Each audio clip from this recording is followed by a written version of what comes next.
കിച്ചണിലേക്ക് എല്ലാവർക്കും സ്വാഗതം. ഞാൻ ഇന്ന് ചെയ്യുന്ന ഒരു നെത്തോലി വറുത്തതാണ്. മുള്ളില്ലാതെ എങ്ങനെ വറുക്കുന്നതെന്ന് നോക്കാം. എല്ലാവരും മറക്കാതെ സബ്സ്ക്രൈബ് ചെയ്യുക. ഇത് ഞാൻ നല്ല കഴുകി എടുത്തുകൊണ്ട് വന്നതാണ്. മഞ്ഞളിട്ട് വെള്ളത്തിലിട്ട് വെച്ച് എടുത്തതാണ്. ഇത് മുള്ളില്ലാതെ എങ്ങനെ എടുക്കുന്നതെന്ന് കാണിക്കാം. നമ്മളിത് വറുക്കാനായിട്ട് എടുക്കുക. ഈ അകത്ത മുള്ള് ഇങ്ങനെ വലിച്ചെടുക്കണം.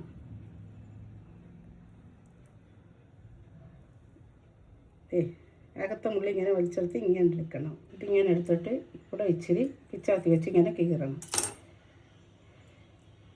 എന്നിട്ട് ഈ അകത്ത മുള്ള് ഇങ്ങനെ എടുക്കണം. മുള്ളെടുത്ത് ഇത് ഇങ്ങനെയായി. ഇനി അടുത്തത് അന്നേരം ഇത് മുള്ളില്ലാതെ നമുക്ക് വറുത്ത് കഴിക്കാം.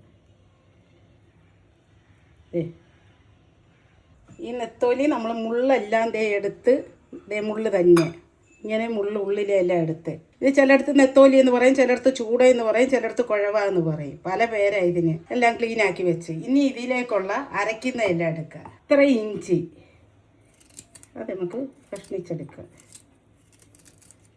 വെളുത്തുള്ളി ചെറിയ വെളുത്തുള്ളി ആയതുകൊണ്ട് ഒരു 10-12 അല്ലി ഇരിക്കും. പെരുംജീരകം, വലിയ ജീരകം 1 ടീസ്പൂണ്, ശരിയുള്ള മുളക് പൊടിയ 1.5 ടേബിൾ സ്പൂണ്, മഞ്ഞൾപ്പൊടി 1/2 ടീസ്പൂണ്, കുരുമുളക് 1/4 ടീസ്പൂണ്, ചെറിയ ഒരു തക്കാളി. ഈ തക്കാളി ചേർത്തില്ലേ നാരങ്ങ നീര് അല്ലെ വിനിഗറോ ചേർക്കാൻ. ഞാനൊരു തക്കാളി ചേർക്കുമ്പോഴേ പ്രത്യേക ടേസ്റ്റ്. ഇത് 2-3 കറിവേപ്പില, 1/2 ടീസ്പൂൺ ഉപ്പ്. ഇതെല്ലാമായിട്ട് അരച്ചുകൊണ്ട് വരാം. വെള്ളം ഒഴിക്കേണ്ട, തക്കാളിയിലെ വെള്ളം ഇറങ്ങും. ഇതെല്ലാം അരച്ചെടുത്തുകൊണ്ട് വന്ന് 1 തുള്ളി വെള്ളം ഒഴിച്ച് എല്ലാം കലക്കി ചാലിച്ചെടുത്ത്. ഇനി ഇച്ചിരി കറിവേപ്പില, ഇച്ചിരി കൊത്തമല്ലി. ഇനി നമ്മുടെ മീൻ ഇതിലോട്ടെടുത്ത് ഇടാം. നെത്തോലി ഇത് മുള്ളില്ലാത്തതുകൊണ്ട് കുട്ടികൾക്ക് വരെ കഴിക്കാം. ചട്ടി വെച്ച് ചട്ടി ചൂടായി എണ്ണ ഒഴിക്കുക.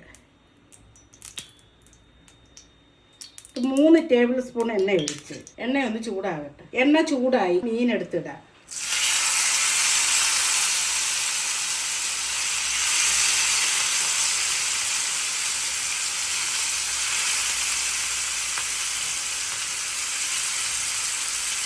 ഇതിൻ്റെ മേടെ ഇച്ചിരി കറിവേപ്പിലയും കൊടുക്കും. തീ കുറച്ച് വെച്ച് വേണം ഇത് വറുത്തെടുക്കാൻ. അതെല്ലാം കഴിഞ്ഞു. ഇത് 4 മിനിറ്റായി. ഇനി ഇത് തിരിച്ചിടാം. തീ കുറച്ച് വെച്ചാൽ ഞാൻ വെച്ചത്.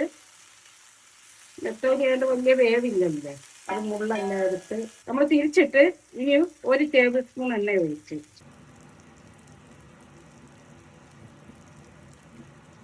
ഇത് തിരിച്ച് ഒന്നും കൂടെ ഇട്ടൊന്ന് മൂപ്പിക്കുക. 1 മിനിറ്റ് ഇട്ടൊന്ന് മൂപ്പിക്കുക. ഇനി ഇതെടുക്കുക.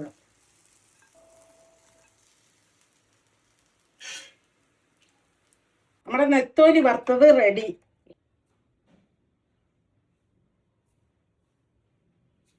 ഈ വീഡിയോ ഇഷ്ടപ്പെട്ടാൽ ലൈക്ക് ചെയ്യുക, സബ്സ്ക്രൈബ് ചെയ്യുക, ഷെയർ ചെയ്യുക.